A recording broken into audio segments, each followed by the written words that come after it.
Hi hello viewers, எல்லோரும் எப்படி இருக்கீங்க? நம்ம சேனலை ஃபஸ்ட் டைமாக விசிட் பண்ணுறவங்களா இருந்தால் மறக்காமல் நம்ம சேனலை சப்ஸ்கிரைப் பண்ணிடுங்க. பக்கத்தில் இருக்க பெல் ஐக்கானையும் மறக்காமல் கிளிக் பண்ணிடுங்க. அப்போ தான் நம்ம போடுற வீடியோஸ் உங்களுக்கு நோட்டிஃபிகேஷனாக வரும். இன்றைக்கி நம்ம பார்க்க போகிறது காளானோட மருத்துவ குணங்களை பற்றி நம்ம சேனலில் பார்க்கலாம். நோய் எதிர்ப்பு சக்தி குறைவாக இருக்கிறவங்க இந்த காளான் சாப்பிட்டிங்கன்னா நோய் எதிர்ப்பு சக்தி அதிகமாகும். காளானில் நிறைய வகை காளான் இருக்குது. நம்ம சாப்பிட்றக்குரிய காளான் பார்த்திங்கன்னா மொக்கு காளான், சிற்பி காளான், வைக்கோல் காளான். இந்த 3 காளானுமே புற்றுநோயை தடுக்கும் சக்தி அதிக அளவில் இருக்குது.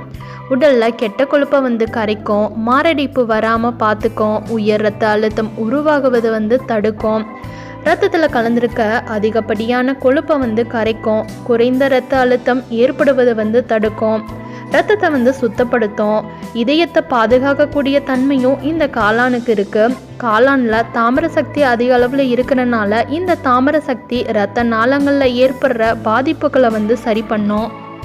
அதிக மூட்டு வலியினால் கஷ்டப்பட்டவங்க காளான் சாப்பிட்டிங்கன்னா மூட்டு வலியை சரி பண்ணும். பெண்களுக்கு ஏற்படுற கருப்பை நோய்களை கூட குணப்படுத்தும். அடிக்கடி காளான் சூப்பு குடிச்சிட்டு வந்தீங்கன்னா பெண்களுக்கு வரும் மார்பக புற்றுநோய் ஏற்படுவது தடுக்கும். 100 கிராம் காளானில் 35% புரதம் இருக்குது. காளானில் அமினோ அமிலங்கள் இருக்குது. இந்த அமினோ அமிலங்கள் பார்த்திங்கன்னா குழந்தைகளின் உடல் வளர்ச்சிக்கு சிறந்த ஊட்டச்சத்தாக இந்த காளான் இருக்குது.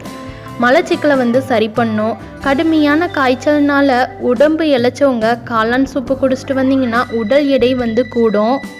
இந்த வீடியோ உங்களுக்கு பிடிச்சிருந்தால் லைக் பண்ணுங்கள், ஷேர் பண்ணுங்கள், மறக்காமல் நம்ம சேனலை சப்ஸ்கிரைப் பண்ணிடுங்க. அடுத்த வீடியோவில் சந்திப்போம். பாய், தேங்க்யூ.